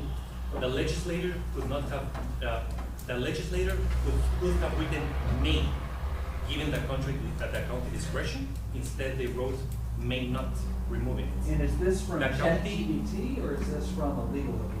It's from a legal opinion of Law Opus 4.6. ChatGPT is old technology. Yeah. So it says, I think it's wrong. Attorney General, no, it says that the county is prohibited from requiring a plan of That ChatGPT says that. Because that's not how I had been taught that the word what may not means.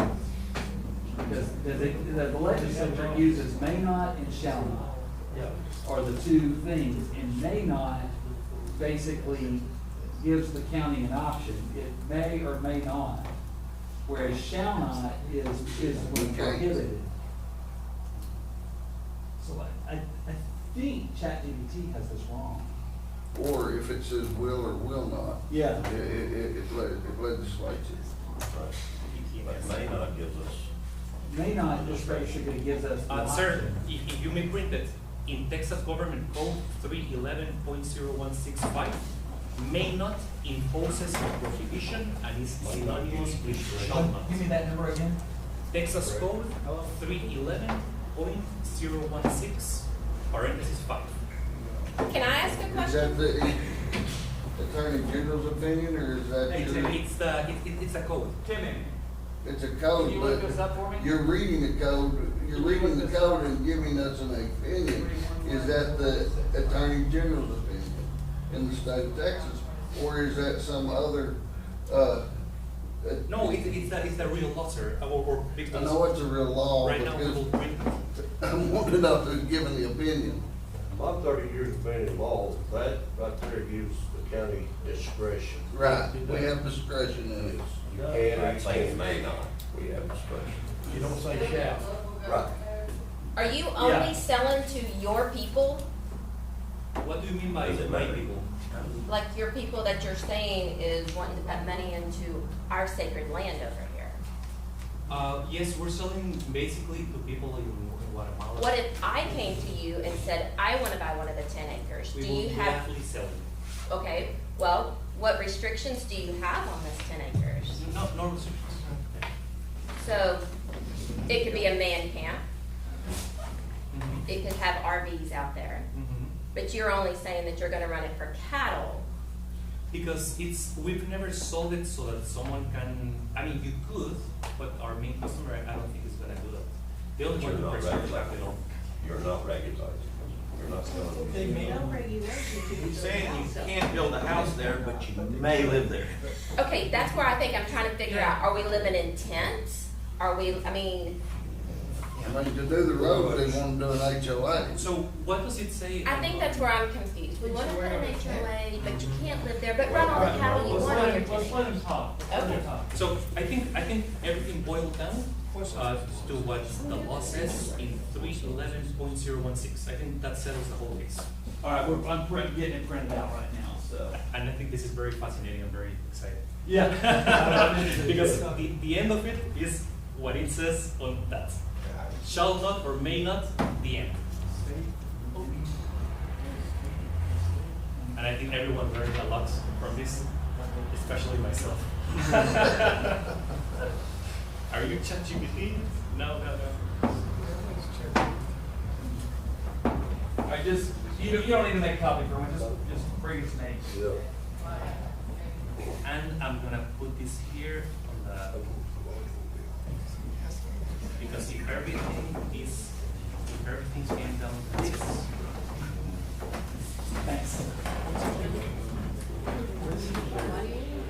Look at this, sir.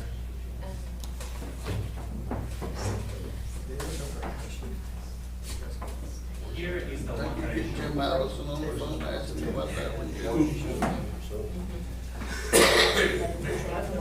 Okay. All right, yeah, so this is the one we're in, so may creates discretionary authority or grants permission or power, shall imposes a duty. And may not, sir? May creates discretionary authority, shall imposes a duty. Must creates or recognizes a condition present. Okay. So basically, yeah, this goes with what I'm thinking. May gives us discretionary authority. No, sir, but please look for that one, may not. Because there's a specific one just for that. You're just reading the positive one, which is may. I need you, sir, to find the may not. Okay, now this is current as it's 24, so we need to, can you print 311016 out? Because this is old. Yeah, print 311016. We need a computer here so we can punch this up. This is a laptop.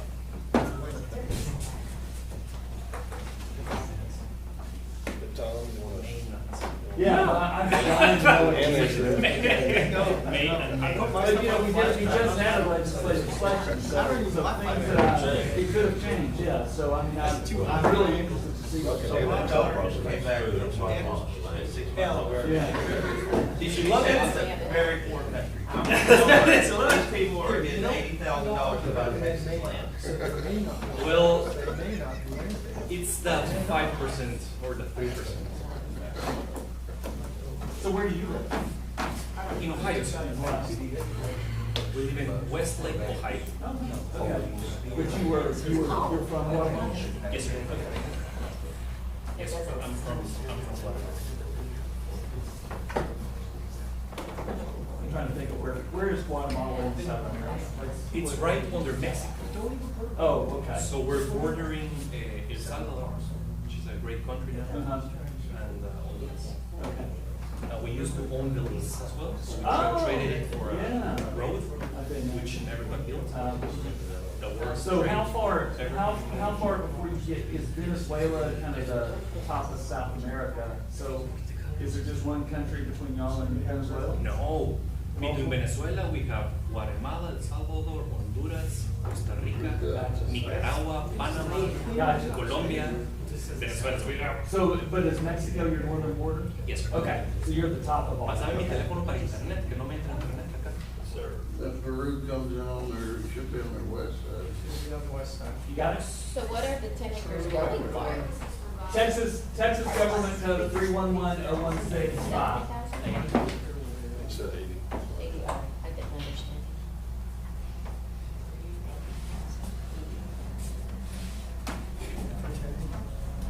Texas government code 311016.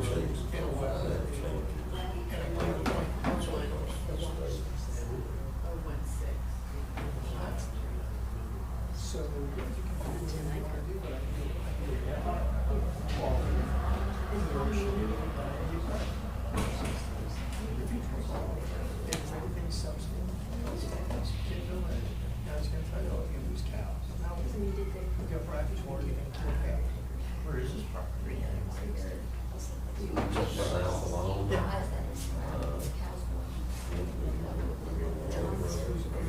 Do you know where they should go?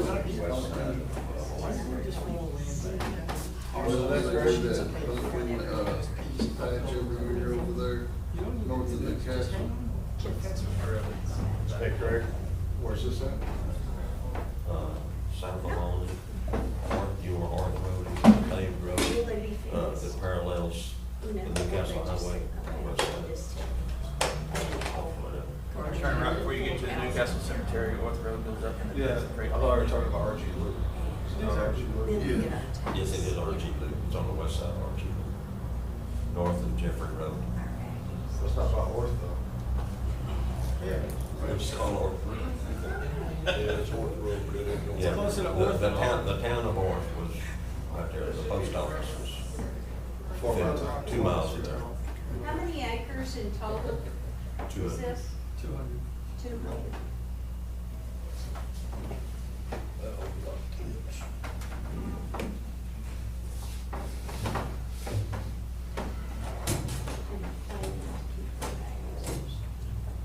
The follow construction line unless the context in which the word or phrase appears necessarily requires a different construction, unless a different structure is provided by statute.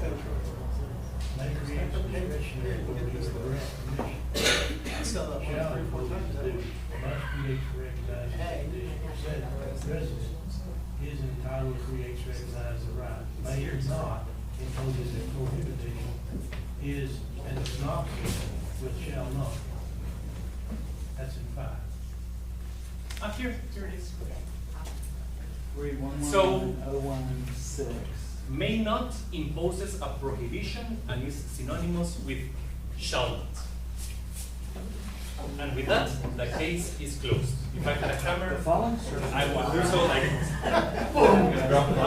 I do not, but me drop the bang. Okay, may creates discretionary authority or grants permission or power, shall imposes a duty, must, It's down on number 5. may not imposes a prohib. Okay, it contradicts itself. Yes. No, it doesn't, no, it doesn't. It It's says, synonymous. so may creates discretional authority, may not imposes a prohibition in a synonymous. With shall not. You guys made me sweat for a second. In America, we respect the law above No, you everything, don't. the Okay. Constitution. You don't. Thanks. I see your point. I mean, obviously, we'll continue research, but I mean, at this point, I see your point. At this point, I do not agree with your access, your ability to make access to a real property without a roadway unless you're getting people with just helicopters. And I don't think you're doing that. Can you give me a copy of your presentation then? Yes, sir. I mean, you did it very well. I mean, you did a great presentation. And just, yeah, But I need to have it for a record just because. since I'll you send it to presented you right now. I'm just gonna add this, so that it's super Yeah. big. It's gonna take me 10 minutes and you'll have it. Yeah, no problem.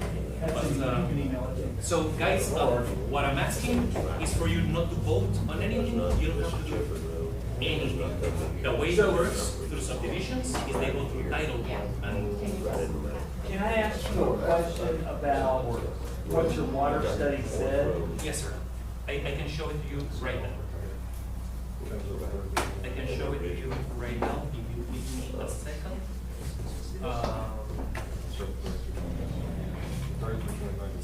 This is the problem. That's what I have people on the land that can't do nothing with it. None of it's right.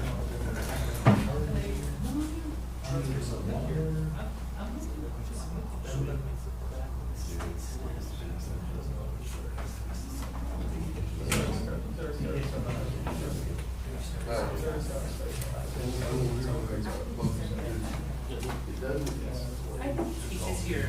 I have it here. Give me a second, it's gonna open. Excuse my language. Yeah, I hear you. I hear you.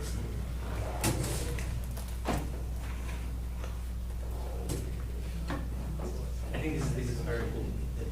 May not imposes a prohibition. Yeah,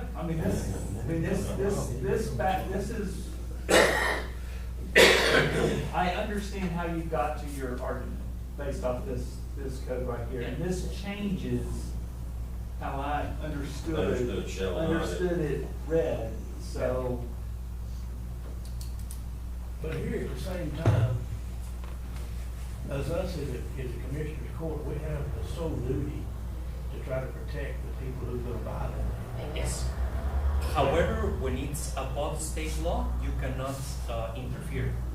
But here's the other side of that coin though. If somebody, this is what you do when you sell it, but what about the people who buys it? It becomes our problem. Yes. That's the whole point of this deal. Yeah.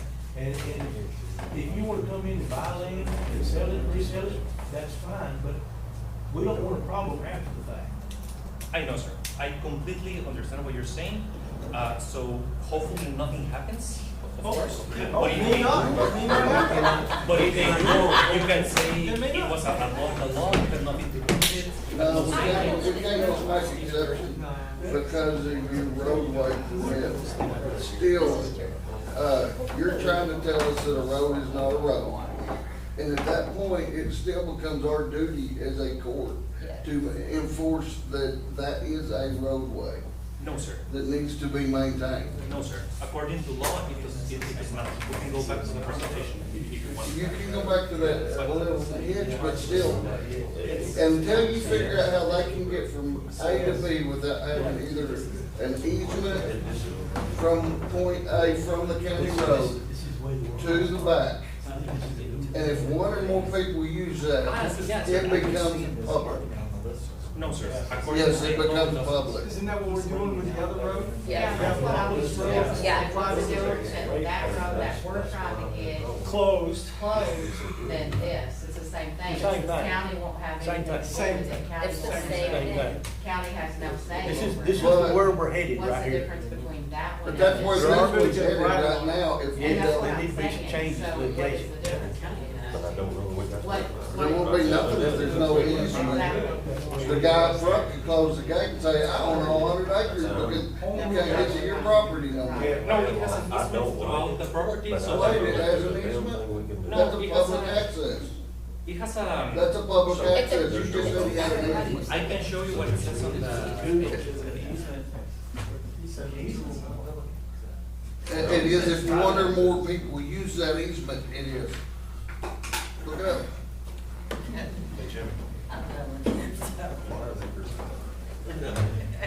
Laws written by law, lawyers for lawyers to decide.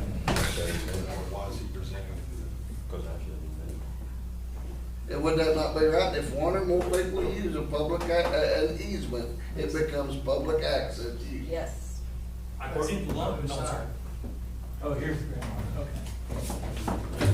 So this is the, however, since Commissioner Alan Craig told us that it was a road, we went ahead and we did the water study, we did the drainage study, which shows the curvatures of the rain and everything.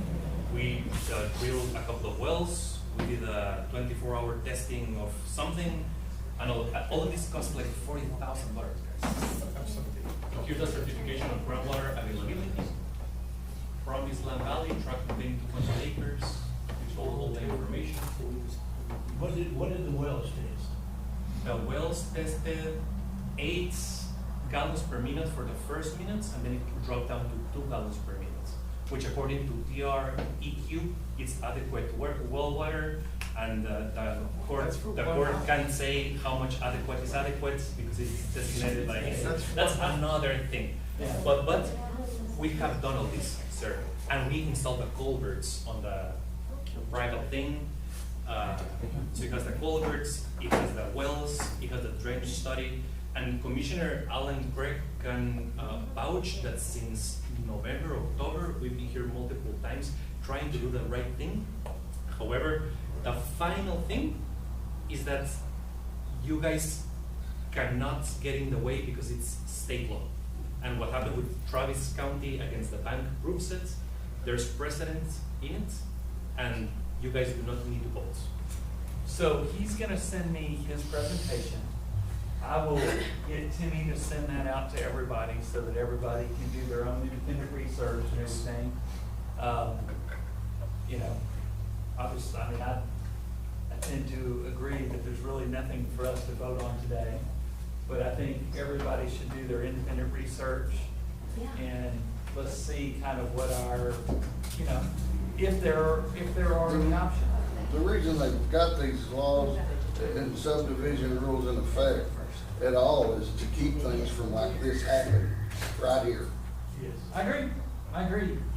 Yeah. I agree. If the commissioner's court, if the Well, I mean, commissioner. that's a road. It's gonna be a Well- public access. We need to do We need some to do more our research. research. We need to do Okay. some more research.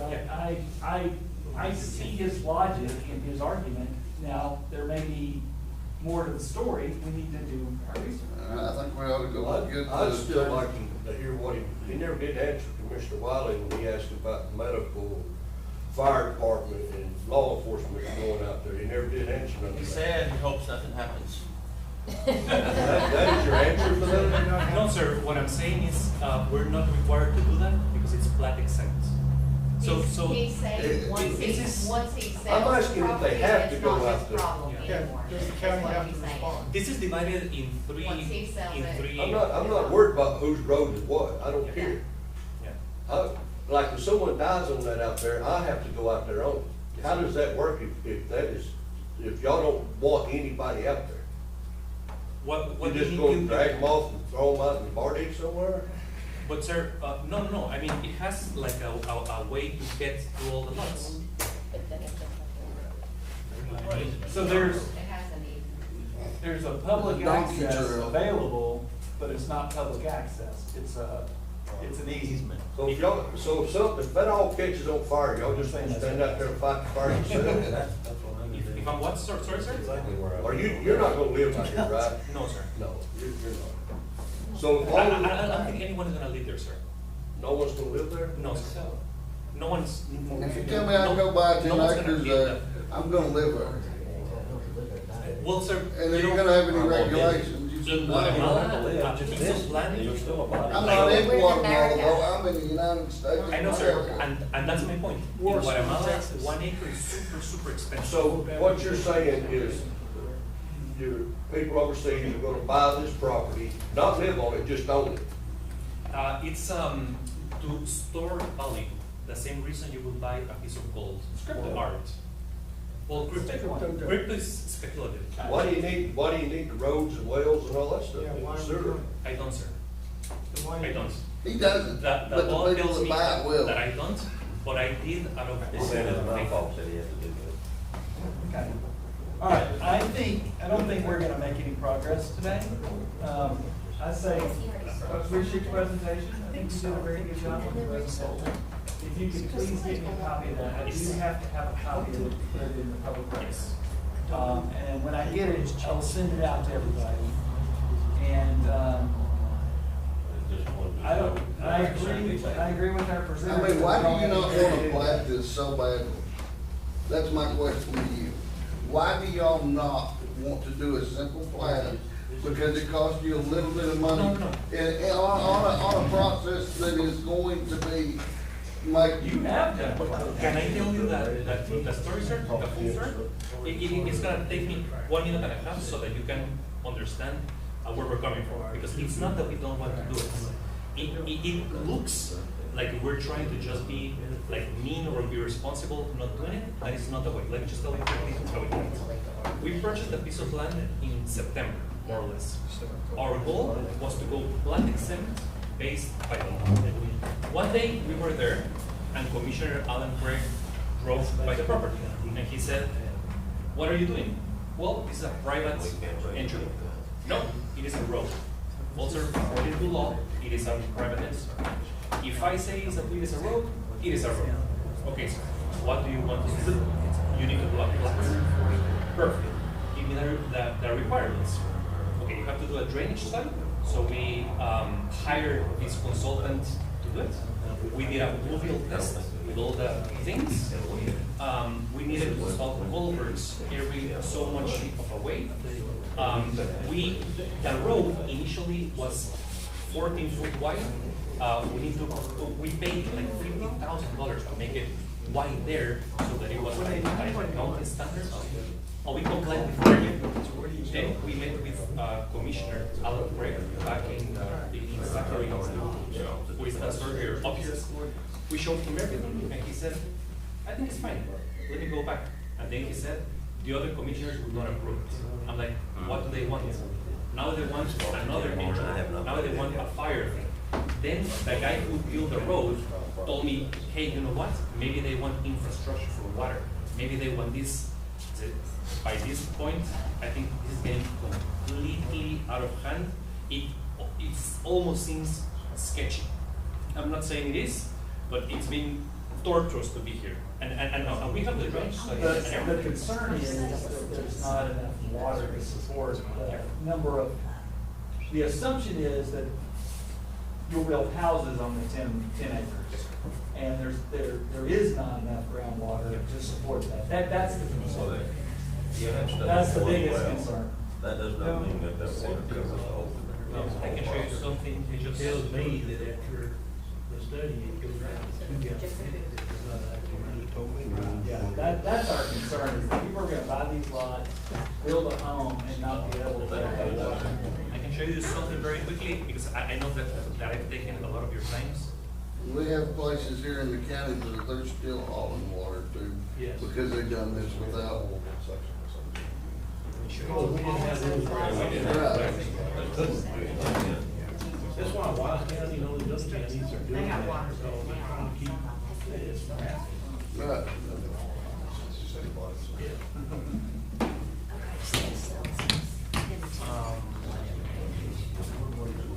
Here, let me just show you one last thing. I'm gonna show you just one last thing, and then I'll be gone. It is that. I'm just trying to do it right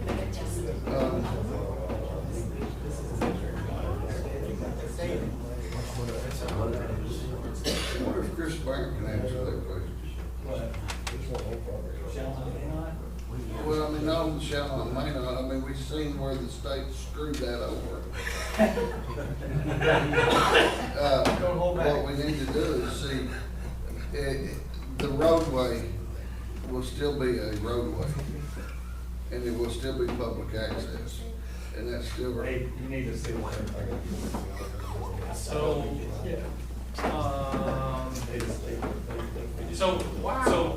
the first step is the most logical. The first step is the most logical one, which is put simply, with all due respect, you guys cannot, by law, ask for this to be platted because we comply with state. The end. Boom. Okay. With that being said, let's go to the planning. Okay. So the planning team, plat approval, all requirements complete. We have groundwater certification signed and sealed by Brian Herman B.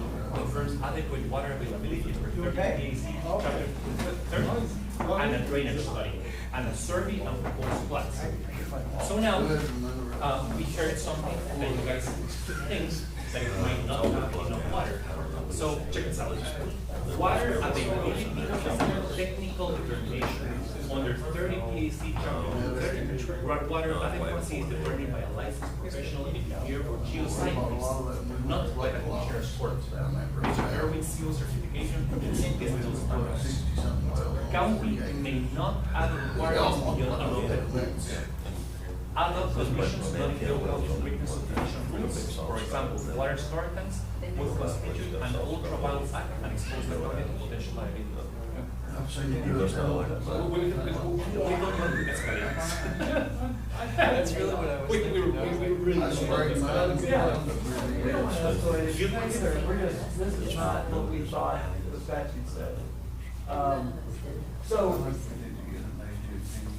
I tend to agree with you, there's nothing we can do today. Again, I'd ask that you send us your presentation and let us independently research it, but I see your point.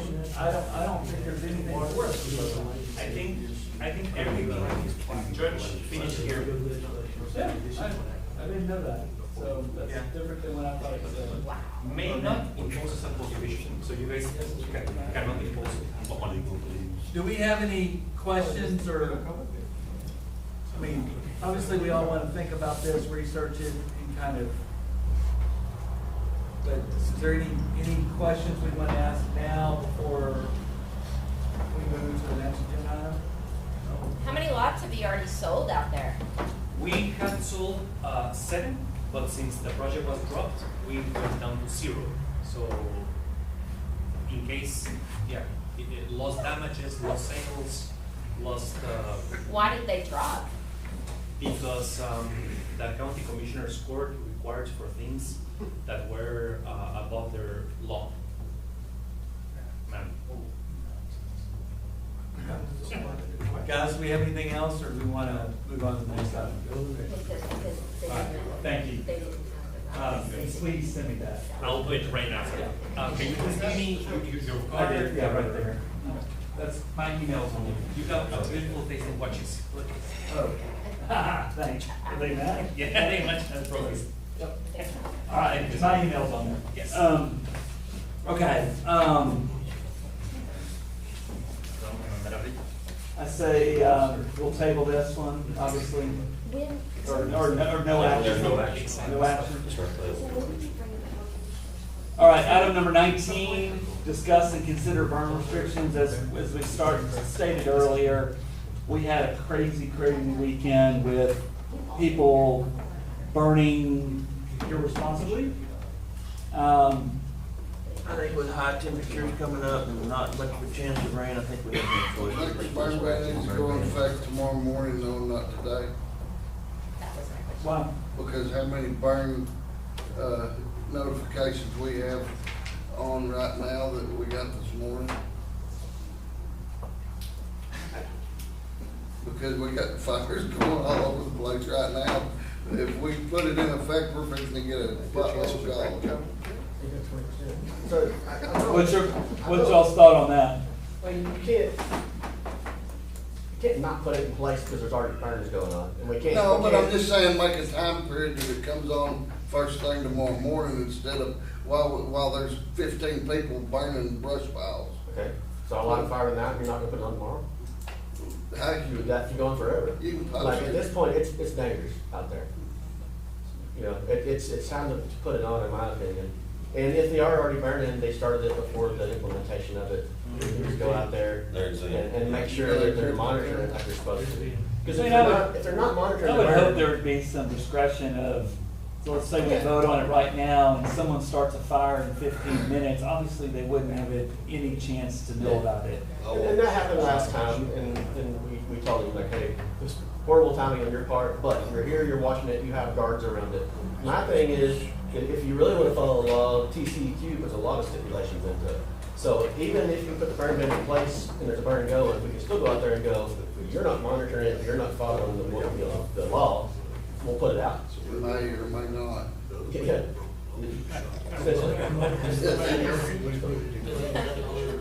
Second. No, they don't. All right, this Commissioner Wiley made a motion to put us into a burn ban. I'll second it. Commissioner Craig seconded it. All in favor? Any opposed? That's a 5-0 approval. All right, Wiley adjourned, second? Who seconded it? I did. All right, all in favor? All right.